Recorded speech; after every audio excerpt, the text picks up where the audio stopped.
Here's head coach Phil Neville. Profe, congrats on the win tonight. Gracias, Victor. If you want to open it up on your thoughts on tonight's victory. I think what I've just said to the team is that I think we can play miles better. I think our levels need to be better. I think the big thing is that two things really is that if we go in at halftime 3-0 up, we win the game easily. We go in at 1-0. 1-0 is a really horrible scoreline in the second half because they have to go for it. They have to get in the playoffs. So we have to turn into a team that's ruthless. And I thought our forward players in the first half, as well as they played, I just think we just take it for granted, the goals. We just take it for granted, the next pass.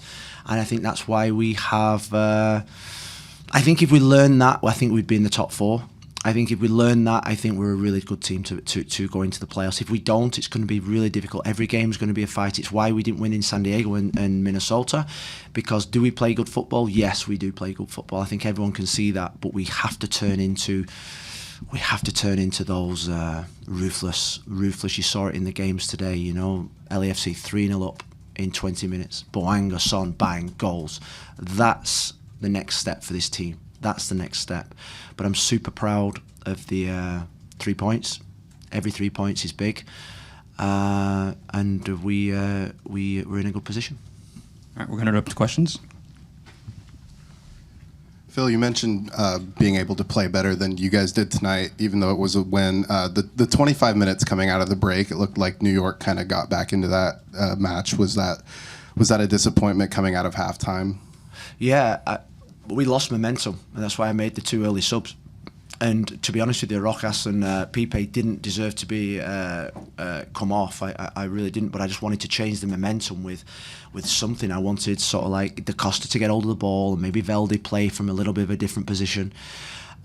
We lost some energy in central midfield, I thought, in the second half. That's why I made the double substitution there. Ayala's had some time off in international break.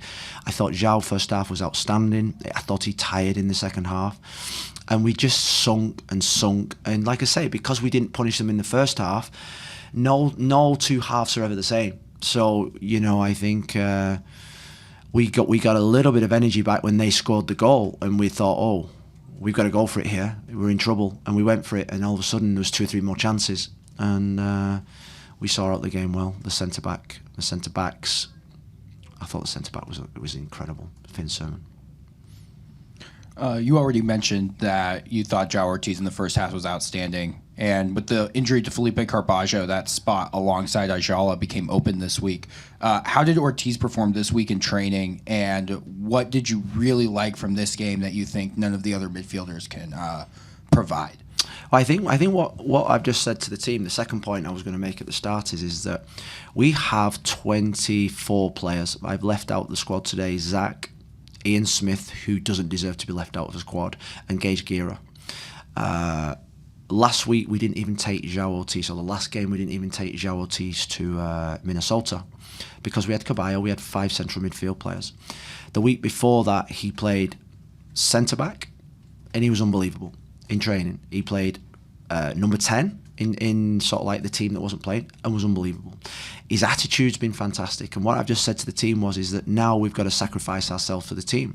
And what João did, he sacrificed himself for the team. He competed in training every single day. He kept his head down every single day. And what happens is that you get your rewards in life by being that person. And I say that because I think I was that person when I was a player. I didn't play every single week, but every single day I competed. And I think that's what I want for now from this group. We've got a fantastic group that now every single day they've got to compete. Because why? Because next week it might be somebody else in midfield. It might be Diego. Diego and Christian came on and played really well. Ari comes on every single week, plays well. Why? Because his attitude every single day as well. So if you want to be in this football team, your attitude every single day has got to be, because the competition for places, picking a squad, it leaves me with sleepless nights because they're all good kids, they're all really talented, they all deserve to be in the squad. And at this moment in time, I can't find a place for Zach McGrath even on the bench. And that hurts. That hurts. It hurts him and it hurts me. But we've got to compete. We've got to be, and if we do that and we raise the levels of everyone's performances, I think we're going to be a really dangerous team. Phil, congrats on the win. Thank you. You were talking about the change that needs to happen in the team. The MLS regular season is taking now. What is there something that can change during training that can get you to the next level you were talking about? Just consistency in performance. There's no magic formula. I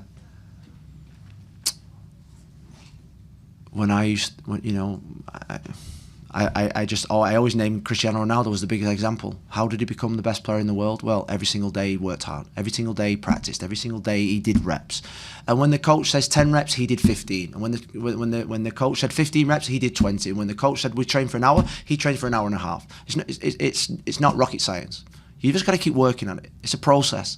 The process is what we love. This process is why Santi Moreno's now playing for the top club in Brazil and Vander's scoring. The process is what gets me and my staff out of bed every single morning. So we've just got to keep practicing every single day, hard as we possibly can. No respite. And what we've seen this year, we've seen players take incredible steps. You look at Anthony, he's the top scorer in the team. Why? It's not because his family's giving magic porridge in the morning. It's because he's worked every single day with Dave Vandenberg on his finishing, his crossing, his fitness, his attitude. It's why most clubs in the world want Anthony. Coach, love to ask you about the starting lineup tonight. Once again, Christopher Velde started. David DaCosta on the bench. It looked like Velde was playing a little bit of a more different position than he was maybe in Minnesota, a little bit more higher alongside Felipe Mora. It was the same position, to be honest with you. Just the fact that we wanted, I think when Anthony at this moment in time is undroppable, really. So David DaCosta, he's been tired, he's been fatigued, he's dipped a little bit in terms of sort of like 3 weeks ago, but now he's angry. He's got his hunger back, he's got his freshness back. He's going to be a big player for us in the next game against Houston and the 3 games next week. He's our DP player. And so we've got 5 players up there that we can only pick 4 in.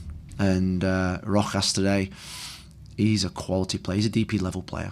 He's a DP level player who's just building his fitness every single game.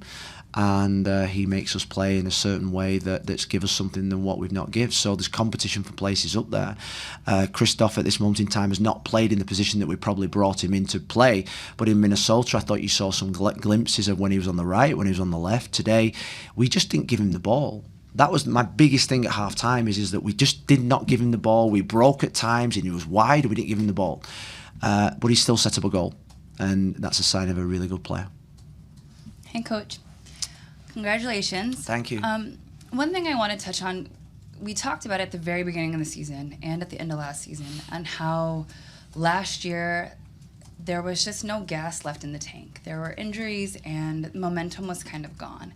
So knowing that we're getting close to the end here, where do you see us as compared to last year, as a little check-in? Well, after my conversation with DaCosta yesterday, he told me on no certain terms that he's not tired, so that's good. Pipe Mora's not tired. Pipe Mora's ready for the running. That's why we've been a little bit sort of like rotated there. Kelsey's not tired. He's young. He's just played his debut for Venezuela. Velda, Rojas, they're in their pre-season. They're not tired. We just give David Ayala 5 days off to go back to Argentina, so he's one that we've had to manage because he's not had much. Finn Sermon's been all around the world with Australia and come back and performed at his level. He's one that we're going to have to watch. There's nobody else tired. Tired last year because we rolled the same guys for so long. We've rotated this year. We've got our best players ready for the running. And I think this game last year we drew. A similar game we drew. This year we've won. So I think that's a big step forward. We're a different team than last year. We're a more together team. We're a more structured team. We're a more cohesive team. Do we miss that killer instinct up front with Jonathan Rodriguez? Yes, we do, but we'll get there. Phil, going back to Anthony, I think this was his first goal since the middle of June, and this is now a significantly different team than when he scored the bulk of those goals. And Did he not score last week in Minnesota? It was ruled an own goal. Oh, right. Okay, sorry. My bad. Tyson gets by on a technicality. Yeah, no, we went to VAR there, didn't we? But just his kind of acclimation after coming back from the injury and with a bunch of new teammates and kind of getting that proof of concept back. How important is that for a younger player who was so successful at the start and is kind of refinding his flow with it? The club? Yeah, he's finding his rhythm, but he is definitely someone that we are. He's a game changer for us. We stopped, the centre forward stopped scoring, we stopped scoring when he was out. He gives, I actually didn't think he played his best game tonight, but every ball in behind, he sprinted in behind. I thought he should have scored at least one in the first half, and I think he should have scored another one in the second half. He could have had a hat-trick. That's where I want him to be, that ruthless guy. That's a hat-trick goal. I think Jonathan Rodriguez, in a way, may score 3 goals tonight. That's what Anthony, it's the next step for Anthony. But we're super pleased with him. The boy can run. The boy's got speed. Their game plan, I think, was based around Niles, stopping him playing. They were getting tight to him all the time, and he's a massive outlet for us. We'll do one last question. How you doing? I'm good. How Nice are to you? see you. It's good to see you. I'm curious. Some coaches scoreboard watch. Other coaches don't scoreboard watch about this time of year. They just kind of let their team do what their team does. Yeah. I'm wondering where you fall and why. Those coaches that say they don't scoreboard watch are liars. I think we can't shy away from the fact that we are in the playoff running, and when a team in and around us lose, concede a goal, there is you have those emotions. When we came in at half time, Colorado was 1-1, and then when we were just about to go out, they were winning. So do we know that? Yes, of course we know that. We need to know where we stand. But I'm a big believer in just looking after ourselves. I think that's a bit of a boring answer. Do I watch the other games? Yes. Am I intrigued with the other games? Yes. Do I look at the league table? Never. Never looked at the league table. I let other people worry about that. I focus on us and what we're doing. And if we get what we're doing right, we're going to be a really good team in the playoffs. All right, we're going to wrap it up there.